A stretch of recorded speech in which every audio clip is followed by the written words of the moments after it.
Yes, I'm unmuting myself. Does that work for you? Yes.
Hello, everyone. Thanks for joining Human Rights Watch on what's a very busy news day to launch our World Report 2021.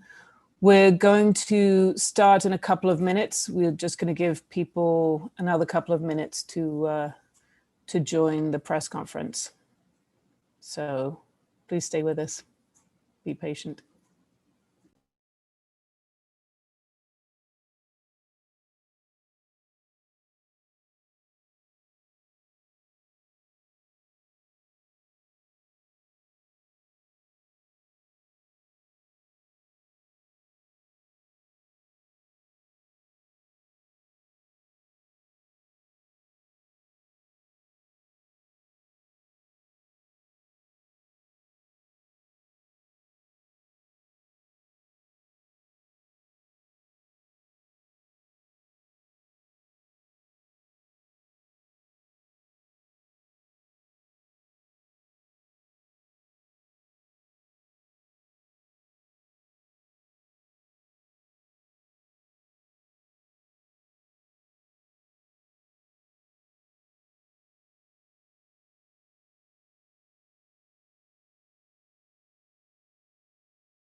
Okay, we're going to get started now.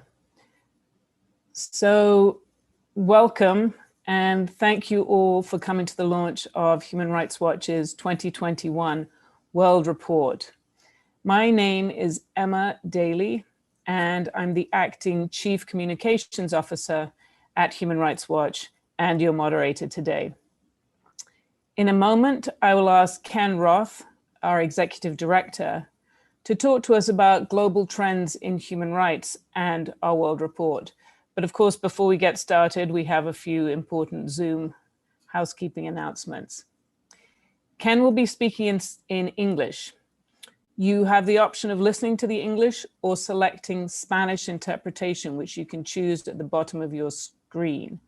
Please note that once you choose the language, you'll hear this press conference only in that language. As you can see, we also have international sign language interpretation, as well as closed captioning for anyone who needs it. So you're all aware, this press conference is recorded and being broadcast live on YouTube. Ken will make some remarks and then we will open it up for questions. So in order to accommodate the language interpretation, we'd like to ask that you submit your questions in writing through the Q&A function. I'll then read the question to Ken so that he or others on the call can answer it. Please identify yourself by name and media affiliation when you ask your question. You can ask in both Spanish or English. Those in Spanish will be translated into English and then answered in both languages. Before I hand over to Ken, I do want to welcome several other colleagues joining us on the call. US Executive Director Nicole Austin Hillary, whose team covers domestic human rights issues in the US. Washington Director Sarah Holowinski, who oversees US foreign policy work. And America's Director Jose Miguel Vivanco. They're on the call to answer questions really specific to their area of expertise. After this, Jose Miguel will also host a Zoom call to discuss human rights news in Latin America in more detail. We're posting the Zoom link to that call in the chat at this press conference in case you want to join. And now I'm going to hand over to our Executive Director, Ken Roth. Okay, well, thank you, Emma. Welcome, everybody. It's my pleasure to present this year's annual Human Rights Watch World Report. And as has become typical, this report reviews recent developments over the last year in more than 100 countries where Human Rights Watch regularly operates. Now, in addition to these country-specific chapters, every year we highlight an overarching theme of global importance. And frankly, there was little choice this year but to spotlight the presidential transition in Washington. And so that's what I'm going to talk about briefly this morning before opening it up to questions. Now, to sum it up, not to put too fine a point on it, Donald Trump was a disaster for human rights. His flouting of human rights at home and his embrace of friendly autocrats around the world severely eroded US credibility on human rights. So even though there was an occasional US condemnation of human rights in Venezuela, Cuba, Iran, sometimes China, these rang hollow when there was parallel praise bestowed on the likes of Russia, Egypt, Saudi Arabia, or Israel. Now, after 4 years of Trump's indifference and often hostility to human rights, the election of Joe Biden clearly presents an opportunity for fundamental change. But it's important to stress that a Biden presidency alone is not a panacea. In recent decades, we've seen that when each new president arrives in the White House, he brings a wild shift, radical oscillations in US policy. And so, what I'm hearing, what all of us hear from pro-rights leaders around the world is they're asking, how can they depend on Washington? How do we know that this all won't just go away in 4 to 8 years? And it's a fair question. Now, fortunately, many governments treated Washington's unreliability as cause for resolve rather than despair. They recognize that human rights are too important to abandon just because Trump did. And so even as China, Russia, their allies sought to undermine the global defense of human rights, a new series of coalitions of governments came to the defense of human rights. So just to cite an example, in Latin America, where traditionally governments didn't criticize each other's human rights records, that's something that Washington did. It was considered Yankee imperialism. That changed over the last 4 years when a series of Latin American democracies plus Canada joined together in what was known as the Lima Group to spearhead the defense of human rights in Venezuela. And we've seen similar evolution around the world. For example, the Organization of Islamic Cooperation, the currently 56 mostly Muslim majority nations, never went to the United States to defend human rights, never went to the United Nations, to defend human rights around any country other than Israel. But that changed with Myanmar's persecution of Rohingya Muslims, where these Muslim majority countries started to play a very important and positive role in defending the rights of the Rohingya. We saw a broad range of governments in Europe and beyond come together to condemn China's repression at home, to condemn Saudi Arabia for its repression, both at home and in Yemen. The European Union took the lead with respect to trying to pressure Hungary and Poland to reverse its autocratic trends and to pressure Belarus to allow a fair election. In the move that perhaps saved the most lives, Germany, France, and Turkey pressured the Russian government to stop targeting the 3 million civilians in Syria's Idlib province. And a broad range of governments even came together to stand up to Trump's unconscionable attack on the International Criminal Court simply because it wanted to investigate US torture in Afghanistan and Israeli war crimes in Palestine. Now, the growing number of governments involved in this defense of human rights, ironically, made it more robust, even without the United States. So one big lesson to Biden as he assumes the presidency is that he should seek to strengthen, not supplant, these broader collective efforts. Now, when it comes to China, an expanding coalition of governments overcame their traditional fear of economic retaliation from China and recognized Beijing's worsening repression, arguably the worst repression since the murderous crackdown on the Tiananmen Square democracy movement in 1989. Most recently, with Germany in the lead at the UN General Assembly in October, a record 40 governments came together to condemn Beijing's repression of Uyghur and other Turkic Muslims in Xinjiang. Now, traditionally, after each of these kind of common statements, China will organize a counter statement. It will reach out to the dictators and thugs of the world and ask them to applaud its repression. But the numbers of people willing to sign on to China's statements has been dropping. Just in the last year, it fell from 54 countries to 45, nearing parity with the number of governments willing to condemn China. And that's interesting because it means that for the first time, we may be facing the possibility at the United Nations of resolutions being passed that condemn China, something that has never happened so far. Also, if you look at the Organization of Islamic Cooperation, Muslim majority countries increasingly are frankly fed up with Beijing's repression of Muslims in Xinjiang. And again, we see more and more of these governments moving away from China, if not actively condemning what China is doing, at least refusing to take part in the charade of applause for that repression. Now, this evidence of mounting global disapproval of China was reflected also in October when China ran for a seat on the UN Human Rights Council. 4 years ago, when China ran for such a seat, it received the most votes of any candidate from the Asia-Pacific region. This year, it received the fewest number of votes other than Saudi Arabia, which was denied a seat, which was, of course, a good thing. So these important trends are clearly noticed in Beijing. The Chinese government cares deeply about its global reputation, both for reasons of legitimacy and, frankly, to fend off criticism of its repression. So this growing condemnation of Beijing, coupled with the emerging willingness to consider sanctions, to press for investigations, to insist that companies scrutinize their supply chains to ensure they're not complicit in forced labor, all of this is really raising the heat on Beijing. Biden should contribute to this trend by abandoning Trump's inconsistent, transactional, unilateral approach to China.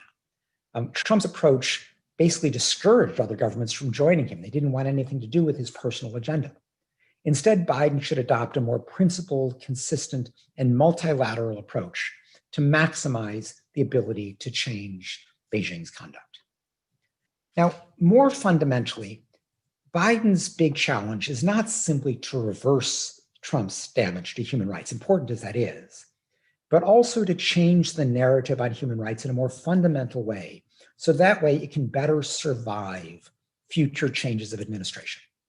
Ironically, Biden has to start his presidency by thinking about the end of his presidency to ensure that the next president doesn't come in and simply reverse everything that he's done.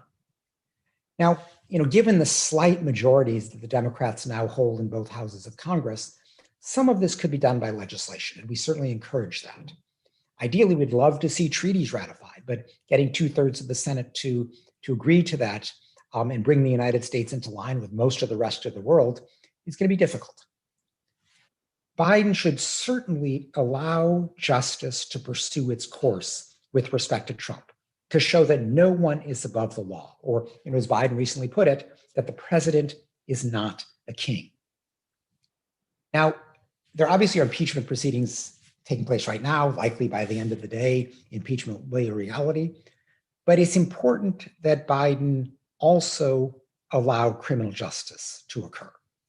So Biden should not make the same mistake that Obama made when confronting torture under the Bush administration.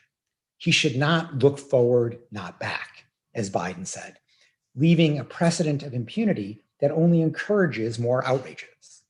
Instead, Biden should let professional prosecutors assess the evidence without political interference and to pursue prosecution of Trump wherever crimes are found to have been committed.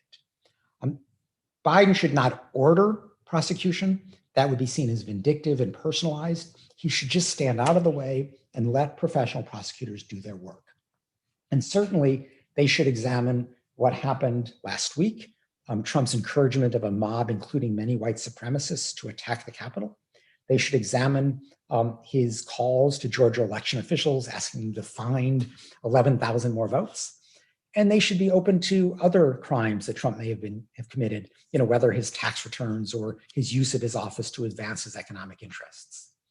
Now, I recognize that some have argued that prosecuting Trump might be divisive in a difficult moment.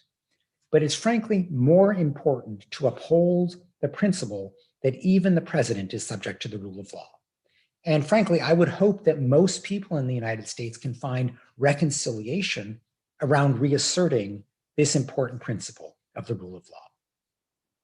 Now, ultimately, Biden's goal should be to reshape public appreciation of human rights, to make it harder for a future administration to resume Trump's ways. And for inspiration, Biden should look back, of all people, to Jimmy Carter, who introduced human rights as an element of US foreign policy. Now, at the time, that was a radical step, but it struck a chord with the American people and it has endured. No president has ever been willing to formally abandon it, even if they follow it to lesser degrees. So Biden's challenge is to reshape public understanding of human rights in a similar way. And he can do that first at home by speaking more regularly about human rights, especially in the realm of economic and social rights, which traditionally the US government hasn't wanted to talk about in rights terms. But the pandemic provides an opportunity to change that, because Americans now understand the importance of economic and social rights. For example, when Biden tries to bolster access to healthcare, to expand Obamacare, as he said he would do, he should speak about that in rights terms, about the right of everyone to see a doctor without bankrupting their family. It's as simple as that.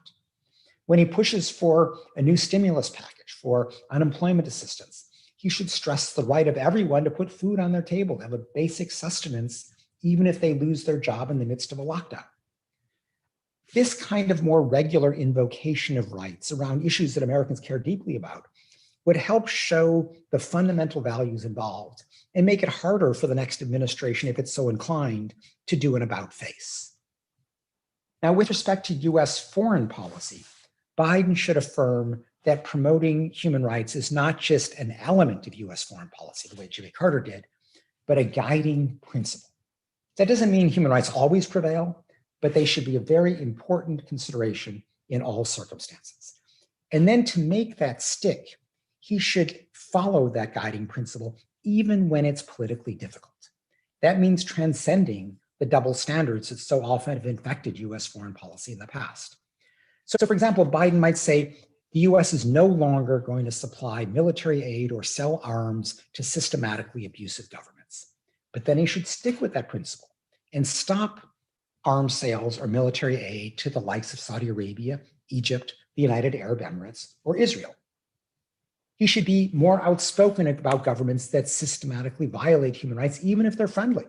So for example, he should speak out about the government of Indian Prime Minister Modi and its encouragement of violence and discrimination against Muslims, even though India undoubtedly is going to be important in the coming contest with China. At the institutional level, Biden should re-embrace the UN Human Rights Council, which Trump abandoned because it criticized Israel. Trump should stop Biden's outrageous sanctions on the International Criminal Court prosecutor, even if he doesn't like the prosecutor's investigations of US torture or Israeli war crimes. In sum, turning the clock back 4 years is not going to be enough to undo Trump's damage. The world has changed, and so much the defense of human rights. So now that many nations have responded to Trump by assuming leadership roles themselves, Biden should seek to join that enhanced defense of rights, not supplant it. Meanwhile, Biden has to recognize that Trump magnified the traditional policy shifts between US administrations into a true crisis of credibility for the United States. Biden should seek to reframe public appreciation of human rights so the US commitment becomes entrenched in a way that his successors cannot so easily reverse it. That will also make it harder for some future president to resume Trump's attacks on US democracy.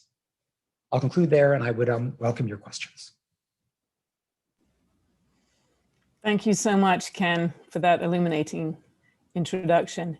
Now we're going to take written questions, so please post those using the Q&A function, and please identify yourself and your outlet.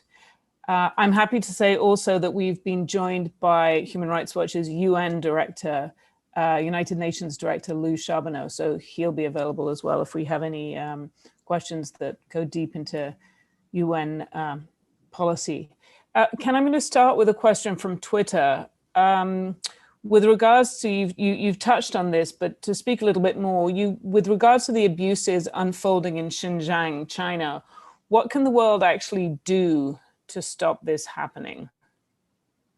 Okay, well, first, just so everybody's clear what's going on. I mean, China has detained over 1 million Uyghur and other Turkic Muslims to force them to abandon Islam, to abandon their culture. And it also increasingly is pushing these Muslims into forced labor as it establishes a very intrusive surveillance state throughout the region.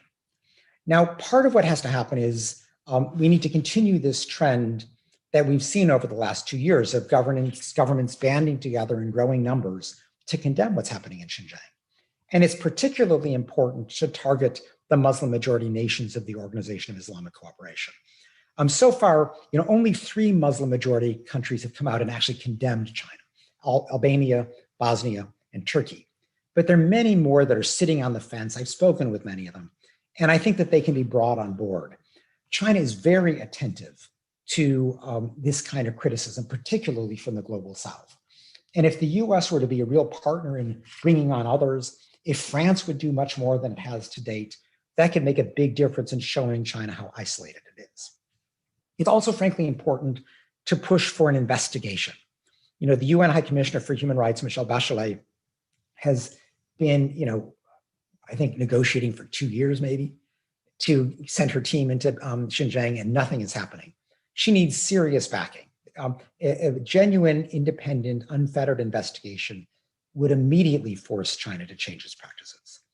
And then Biden should support a strong version of the legislation that's kicking its way through Congress to require companies that source from China to ensure that their supply chains are not infected by forced labor. That's a basic duty as a matter of business compliance with human rights standards. But many companies are looking for weaker versions. Did they actually know? And the question is, how do you deal with this uncertainty? Right now, it's total uncertainty because China doesn't let anybody scrutinize anything. And so in that circumstance of uncertainty, the presumption today should be that the supply chain is infected. And with that presumption actually implemented, that would put enormous pressure on China to open up and to stop this horrible practice of detention and forced labor with respect to the Uyghurs and other Turkic Muslims. Thanks, Ken. The next question is about the situation in Saudi Arabia. Why are human rights abuses still continuing despite all the international pressure? And what are you expecting President-elect Biden to do, or what do you think that President-elect Biden should do to improve the situation in Saudi Arabia? It's true that there's been widespread condemnation of the Saudi crown prince's utter repression of any dissident voices, of women's rights activists, not to mention his bombing of civilians in Yemen, his government's murder of Jamal Khashoggi. But the Saudi crown prince has had a big friend in Washington, a powerful friend in Washington, in Trump, who you all remember the meeting in the White House with Trump holding his big photo showing, how many US jobs were going to be gained by the sale of arms to Saudi Arabia. That's all that Trump cared about. He really could care less about the rights of the Saudi people, the lives of Yemeni civilians. Hopefully that changes. Congress already has come down in favor of cutting off arms sales to Saudi Arabia. So there's kind of an open door there for Biden to walk through. I hope he does. I hope that this is a big part of a more principled, more grounded commitment to human rights in Saudi Arabia. And I think that a Biden administration is really convinced that it's going to dedicate itself to human rights in Saudi Arabia, could also enlist European partners who themselves have often been more inclined to sell arms than to really put pressure on the Saudi crown prince. I think with sufficient pressure, the Saudi government is vulnerable, but it's a matter of really putting that pressure to bear. Thanks. Given the news unfolding in Washington today, you won't be surprised to hear we have a question on an issue that you touched on a little in your introduction. But the question is, does Human Rights Watch have a view on the possible impeachment of President Trump?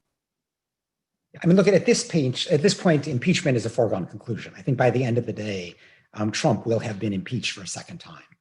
So I think the real issue is, what next?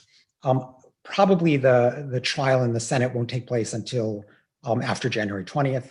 But we really are devoting ourselves at this point to Biden, because impeachment is, it's an important process. It's a political statement that a president went beyond the pale, but it's not a criminal inquiry. It doesn't assess whether criminality occurred. And if we really are to establish the rule of law, including over the president, if we really are going to show that the president is not a king, as Biden puts it, it's important that prosecutors be allowed to do their work, that justice is allowed to run its course. And I obviously worry about Biden because on the one hand, he sat at the table with Obama when Obama said, look forward, not back, with respect to the Bush torturers. Biden also is, by nature, a conciliator, and is not going to be eager for what he's going to see as the divisiveness of prosecutions. But as I said, it's essential to reestablish the rule of law. And I think that, while undoubtedly prosecutions would be controversial in certain corners, the American people as a whole, I think, would embrace the idea that we don't have a monarchical system in the United States, that the president is subject to the law, and if the president violates the law, whether in sending the mob off to attack Congress or interfering with Georgia election officials, or, there's a long list, that he will be brought to justice, and that the next president, is not going to stand in the way just because he has a legislative agenda. I hope that that's what happens. Thanks. And just a reminder, as you're posting your questions in the chat, please identify yourself and your outlet. I have one from Capsol, who asks, Human Rights Watch, and I think this may be one for Jose Miguel Vivanco. Human Rights Watch has raised concerns about Chile's anti-denial law, which we say contravenes international human rights standards. How would you compare this bill with anti-Holocaust and anti-fascism legislation in Germany and other parts of Europe? Because supporters of the Chilean bill say it was inspired by European laws. So I don't know which one of you would like to take the first stab. I can try and answer. Well, last September, the Chilean House of Representatives passed a law, or a bill actually, that would punish people who justify or approve or deny human rights atrocities committed under Pinochet during the dictatorship, with up to 3 years in prison. The bill still needs to be approved by the Chilean Senate. There are similar laws actually in Europe, including in Germany. We have criticized these laws across the globe because they are run counter to human rights standards and are counterproductive to curb offensive speech. Objectionable and offensive speech should be countered with speech, not criminal punishment. Thanks. Ken, anything to add, or? Well, let me just add that I think that the analogy to the Holocaust denial laws are quite inapt, because, as Jose Miguel suggested, we shouldn't be using censorship to dictate a version of history. It's much better off to use debate and facts to demonstrate what happened. Now, the rationale for the anti-Holocaust laws, particularly in Germany, where there's obvious sensitivity, is that they're seen as anti-Semitic. It's not just a matter of historical truth, but Holocaust deniers are seen as basically making a comment about anti-Semitism. And I can understand that. You don't have that rationale when the issue is denying Pinochet's atrocities, or similar laws in Korea or elsewhere that have been adopted, where it's not as if any particular ethnic or religious group is being targeted. It's just a denial of atrocities. And that's wrong, it's despicable, but it should be answered with facts, with speech, not with censorship. Thanks. The next question comes from Margaret Bashir, the Voice of America UN correspondent, who asks, UN Secretary General Antonio Guterres said this week he's open to a second term. How would you rate his performance on human rights, and what changes would you like to see in a likely second term? And Lou may want to join in and respond to that as well. I'll start and then I'll hand it off to Lou. Look, Guterres has been disappointing on human rights. There's no other way to put it. We had great hopes and they've been dashed. And the main problem is that while Guterres is quite comfortable speaking in broad generic terms about human rights, I'm for women's rights, I'm for this rights, I'm for that rights, he rarely identifies a particular perpetrator. And so nobody feels the heat. If he says, I condemn summary executions, but doesn't say who's committing the summary executions, nobody feels the heat to stop. It's just a generic statement. And he says he prefers behind the scenes diplomacy, but public commentary doesn't preclude behind the scenes diplomacy. It's as if he's abandoning half the powers of his office. And so we would like to see a much greater willingness to use his voice by naming names, and not to shy away from the other powers of his office. For example, he didn't investigate the Saudi government's murder of Jamal Khashoggi, even though there was a glaring need for some definitive UN movement like that. So, the question of a second term is largely going to come down to the permanent 5 members of the UN Security Council. And I think this is an opportunity for them to press him he has issued this, call to action on human rights, but it's all call and no action. What does this mean beyond the rhetoric? And I think that now is the time to ask this. If he wants a second term, how is he going to do better on human rights? It's a very fair question to ask. Lou? Yeah, I would just say on the process that we believe that it should be an open, transparent, competitive process. The current Secretary General should not be handed a second term on a silver platter. In 2016, there was a very unique, transparent process where we saw debates among the candidates. They were public. There were questions asked of them. Just because there's an incumbent doesn't mean that we should toss transparency into the garbage. And the fact is, if they don't follow the precedent, if they don't create a precedent based on what happened in 2016, the risk is that it will be gone and we'll go back to smoke-filled room, closed door negotiations among the P5, and that's how it will be decided. If the Secretary General wants a second term, then he should stand up, defend what he's done, present a plan for what he intends to do better. And if he doesn't do that, then UN member states should think about whether it's time to move on. Basically, they should use this opportunity to ask whoever's going to be the next Secretary General to make clear where he stands on human rights. And this is a great opportunity to do so and to build on the transparency that was used in 2016. Thanks, Lou. Ken, on a different topic that you also touched on briefly in your introduction, this is a question from Twitter. How have human rights challenges around the world changed in light of the COVID pandemic? Well, as with so many things, there's good news and there's bad news, I suppose. I'll start with the bad news, being a human rights organization. But many governments seized upon the pandemic as the latest excuse to entrench their power and to suppress opposition.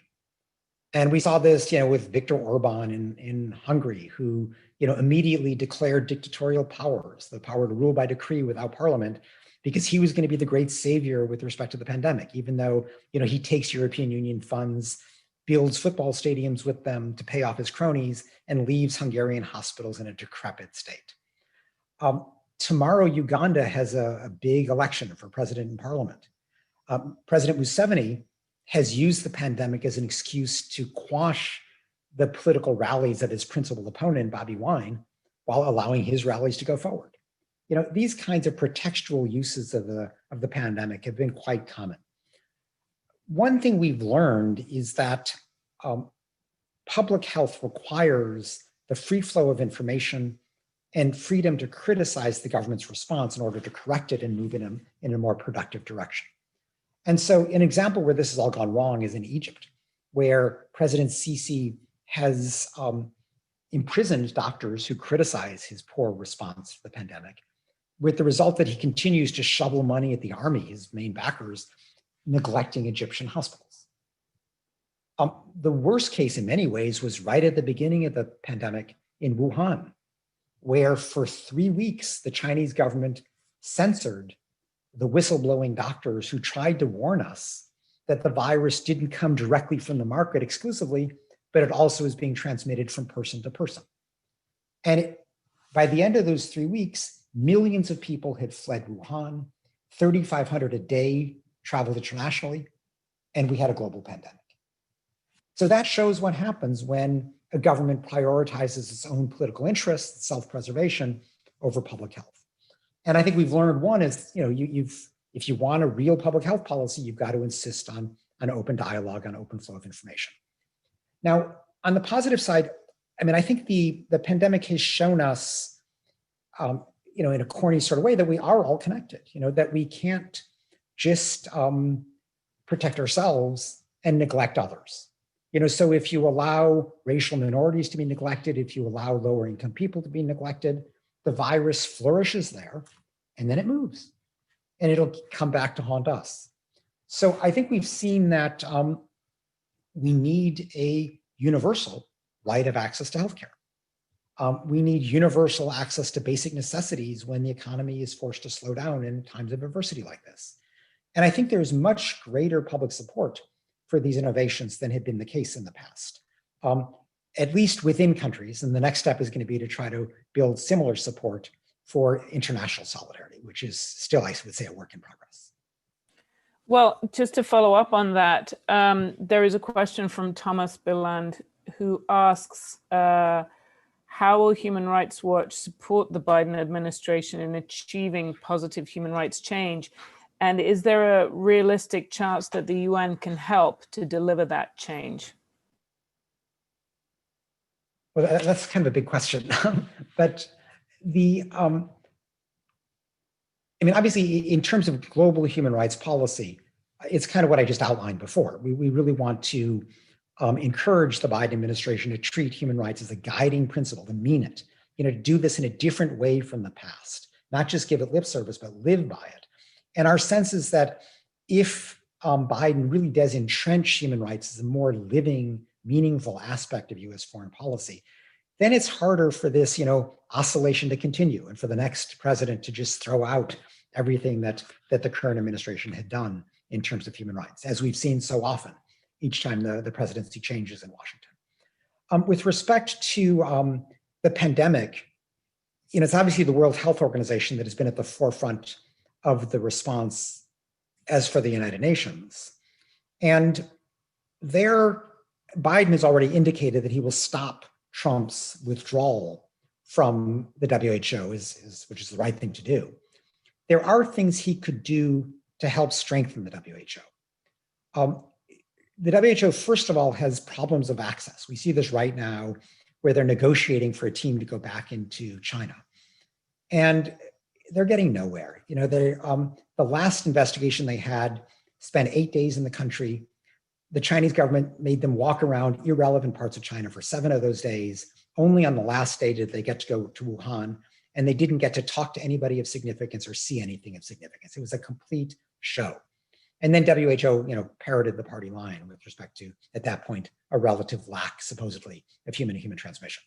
So now Tedros is trying to bargain again, but is bargaining from a position of weakness.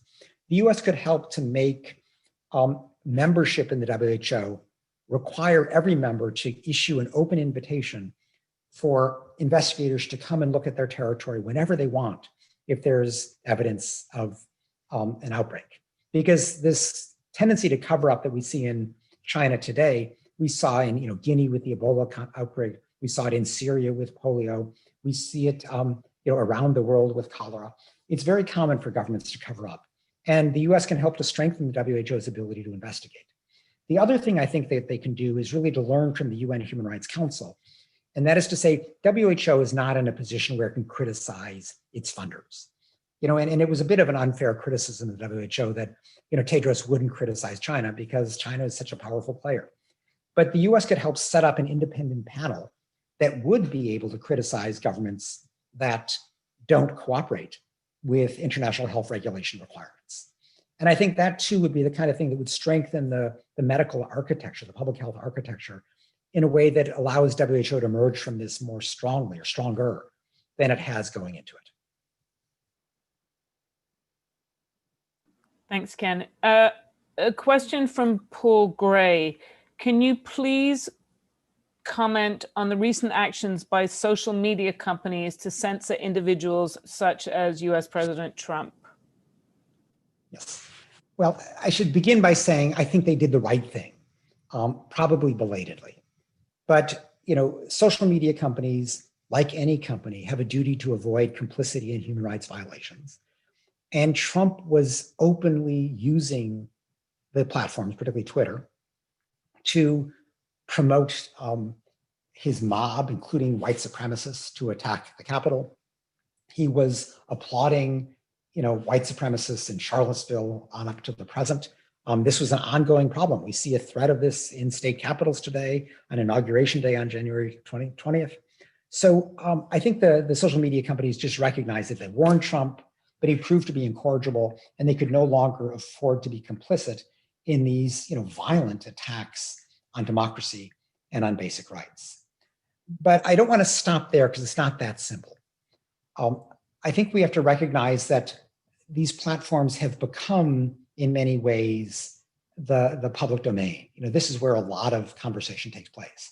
Now, I don't feel sorry for Trump. He can still hold a press conference tomorrow in the White House. He's got his voice, but many people don't. And so I think we have to think about what are ways that we can ensure that the big platforms use their power appropriately in a principled way. One thing is frankly to reduce their monopoly. I think we have to ask, why is it that Facebook, holds Instagram? Why does Google own YouTube? I mean, more of a diversification of platforms would make it harder for, one platform to have so much of a censoring effect. But we also need to have some kind of appeal mechanism set up. And I don't favor government regulation here. That introduces more problems than it solves. But the platforms can set up independent bodies that are not answerable to the CEO that can decide whether the principles have been applied fairly or not. And so if I'm kicked off Twitter, I can appeal to somebody and I can have a fair hearing that doesn't depend on what Jack Dorsey thinks about that. I think it's also important to recognize that we're all very focused on Trump right now, but these platforms are very powerful around the world. The same day that Twitter and Facebook were cutting off Trump, there was an appeal in Myanmar for Facebook to stop allowing the Myanmar military to recruit soldiers through its platform, who in turn would be used to persecute ethnic minorities. And there clearly is a need by the platforms to invest much more in the linguistic and cultural capacity to be able to understand what's going on in different countries, where Facebook or Twitter, these platforms can be in many ways the internet. They can be a very important source of public discourse and can be greatly abused if they're not closely monitored. Ken, there's a question from Atalanti Marquette, which is a little bit of a follow-up to something that you talked about earlier, but asks, in terms of putting pressure on China, returning to China, how can businesses be made responsible to do due diligence in their supply chains? Well, I think that the problem is if we just leave it up to the businesses, then the businesses that are big global names that are worried about their reputation are going to be forced to be diligent because they can't afford to be seen as importing the product of forced labor. But there are many countries that, flow below the radar screen, and they will ignore due diligence requirements unless they're forced to abide by them. And that's why I think in this realm, legislation, mandatory requirements are essential. And many governments are moving in this direction. And the question is really increasingly, how strong should these due diligence requirements be? And it's important that it not be sufficient to say, oh, I just look one layer down in my supply chain, but how can I possibly know what's going on below that? That's not an answer. There really has to be pressure on these companies to open up their supply chain overall. And one way to do that, frankly, is to stop treating supply chains as a trade secret, to make them completely transparent so that local activists, local media, local trade unions can alert us if there's a problem. And then when you have a place like Xinjiang, which is just a black hole at this point, where no independent scrutiny is allowed, and where there's considerable evidence of forced labor, then the presumption has got to be that every product is infected until China proves otherwise. And that kind of strong legislation would go a long way toward, not only reducing corporate complicity in these kind of abuses, but most important, reducing the abuses themselves. Thanks. There's a question from Twitter on Brazil, which I will put to you and also to Jose Miguel, who is going to be leaving the call shortly because he has to start off his Latin America call at the top of the hour. So this question from Twitter is, in Brazil, President Bolsonaro has allowed criminal networks to carry out illegal deforestation in the Amazon. How can we stop the destruction of such a vital rainforest? Okay, I'll start this and let Jose Miguel pick up, I guess.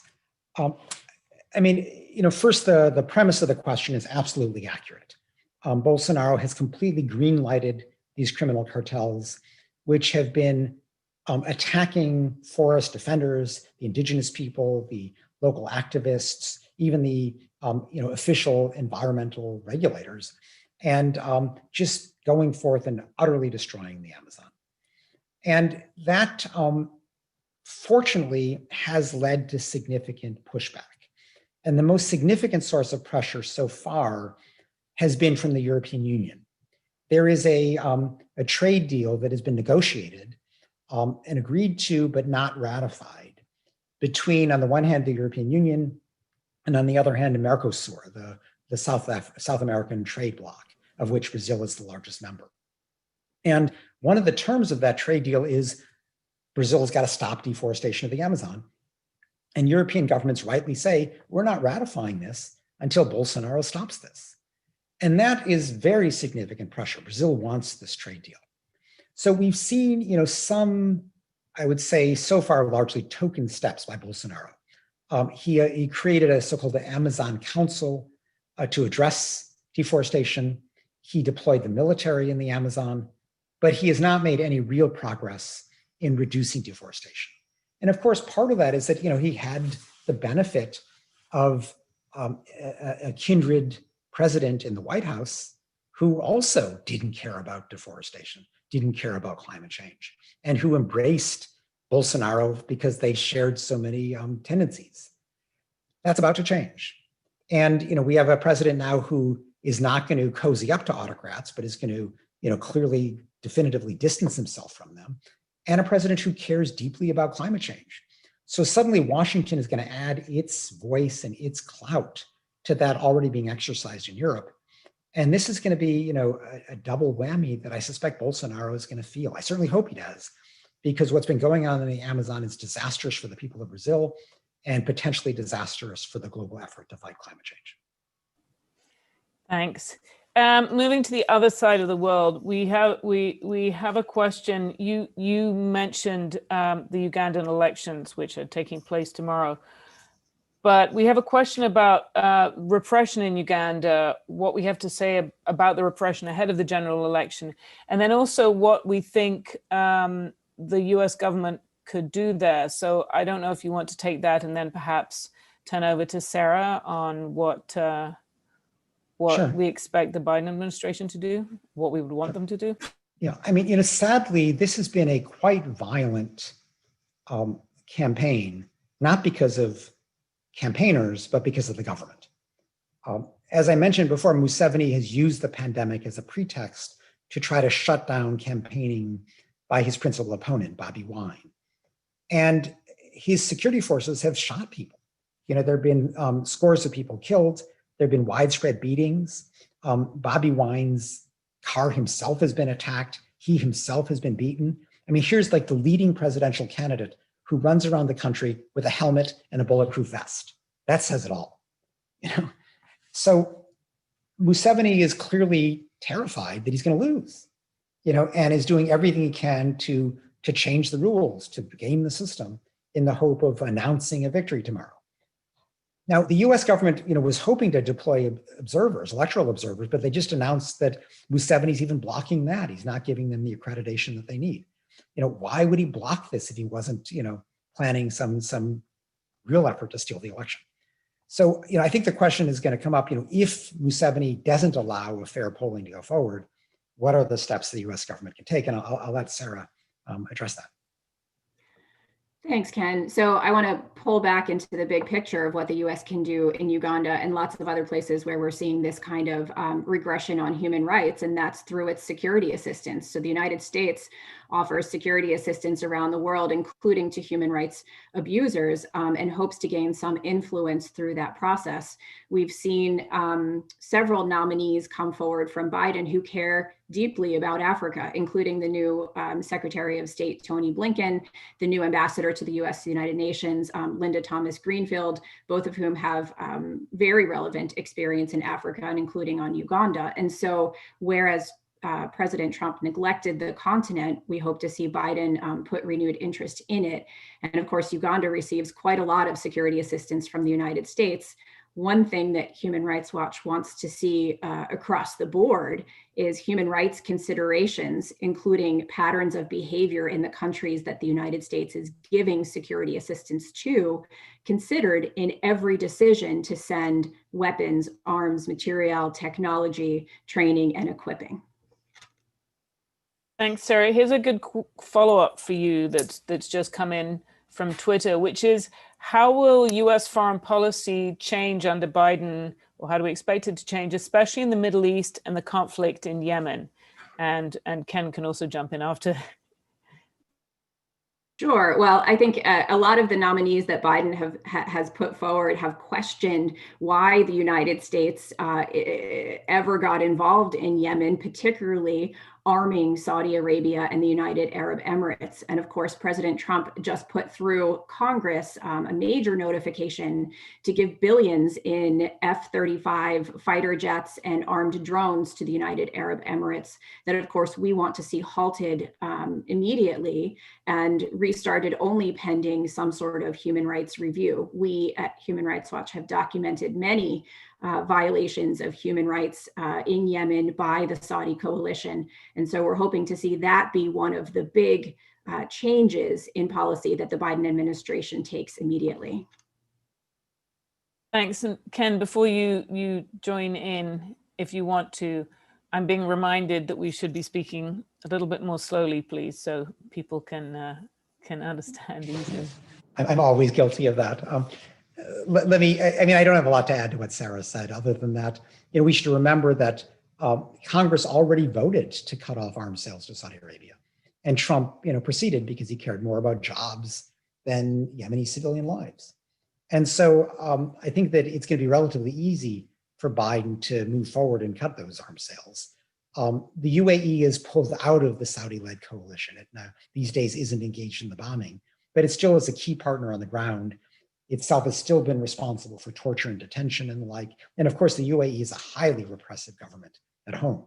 So I hope that Biden takes the step with Saudi Arabia, but then looks more generally in the Middle East, because what you say about Saudi Arabia can be said just as much about UAE, about Egypt, about Israel. There are a number of candidates there who are beneficiaries of US military or arms largesse, who are using these weapons or their military to suppress rights in a very violent way.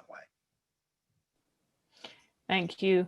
I'm mindful of the time, so I'm going to ask one last question. And Ken, I think this is for you and also for Nicole, Austin, Hillary. So you addressed Trump's support for, you talked about support for white supremacy, white extremism. So does Human Rights Watch have specific recommendations for what the Biden administration can do to address systemic racism in the United States? Nicole, go ahead. I'll let you start and I'll pick up after that. Thanks, Ken, and good morning, everyone.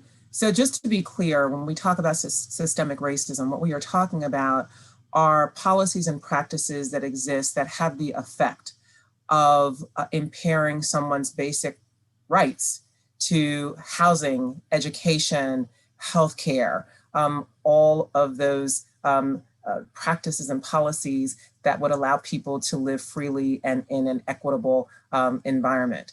So we have many suggestions and recommendations, some of which we've already made to the Biden administration that we think can address all of these issues. And we all know and have lived through over the past few months around the world, in fact, this racial implosion around racial injustices. We specifically have made recommendations to the Biden administration and will continue to make recommendations about how we can change and improve policing in this country. And not just to change policing in terms of how they do their work, but to change the focus of what we mean when we talk about making communities safer. What we've heard from individuals around the country is that they want their governments to provide them with better housing, better education, better mental health care systems, and that they would like to see monies and focus go into those services so that there will be less of a need for policing. We know that in the United States, police have often been used to supplement needs in these other areas where they particularly aren't qualified. When communities have mental health needs, for instance, oftentimes police are called in when it would be far better to have mental health service providers provide those needs. We're also calling for the Biden administration to look at ways that we can provide more equitable educational opportunities. We've seen in the era of COVID that disparities have really shown themselves with respect to how at-home schooling and education has impacted Black and Brown communities in a very disparate way. We want to see more equality and a leveling of the playing field when it comes to those issues. So yes, we will continue to push the Biden administration in all of those key areas. And we think that will go a long way to helping to address the systemic racism that exists in the United States. Ken, a last word? Well, no, I mean, I think Nicole said that all very well. It's just worth stressing that, a lot of what is on Biden's agenda, which will help, low-income people across the board, would go a long way toward addressing the big disparities, racial disparities that Nicole describes. And so if he really succeeds in making healthcare available to everybody, that's a big step. If he really succeeds in ensuring kind of a minimum income, even if you've lost your job, that's big. That improves everybody's lives and goes a long way toward addressing some of the racial inequality that we've seen. And in the criminal justice realm, Nicole talked about policing, which is a big part of it. But we also have to focus on sentencing practices. We've got to get rid of mandatory minimum sentences. We got to get rid of a lot of nonviolent drug offenses. We've got to address America's infatuation with over-incarceration, which has a huge impact, particularly on Black males. And so there's not a single panacea here, but I think there is growing awareness of both the dimensions of the problem, but also what some of the steps are that need to be taken to solve them. And the good news is Biden seems to be open to a lot of this. Much of it is going to require ultimately legislation, and hopefully he will succeed in getting past the narrow divides in Congress and building a broader consensus around the absolute urgency of addressing some of these issues. Thank you so much, Ken. And I think, as we've just seen these days, also the protecting the right to vote, so important and so critical to ending systemic racism. So we're almost at the hour, and we're going to wrap up there. So I just wanted to say thank you so much to everybody for participating with us today. And if we didn't get to your question, please email our press desk at hrwpress@hrw.org, and they will pass your question on to the relevant person at Human Rights Watch. We're dropping that address in the chat as well. HRW Press, the press desk, can also share with you the press releases we've put out today and video sound bites from Ken summarizing his introduction today. We also have sound bites, both video and text, from 4 human rights defenders that we work closely with. And we asked them to give us their thoughts about the importance of international attention, focusing international attention on human rights, and also suggestions for what they want Joe Biden to do in his first term. So check those out on our social media feeds. And if you want copies to use, then contact HRW Press. And please all follow us on Twitter and Instagram. If you search, you'll find Human Rights Watch is present in numerous languages. And visit us at our website at hrw.org. So once again, thank you all for participating. And here's hoping that 2021 will be and see a much more rights-respecting world for all of us.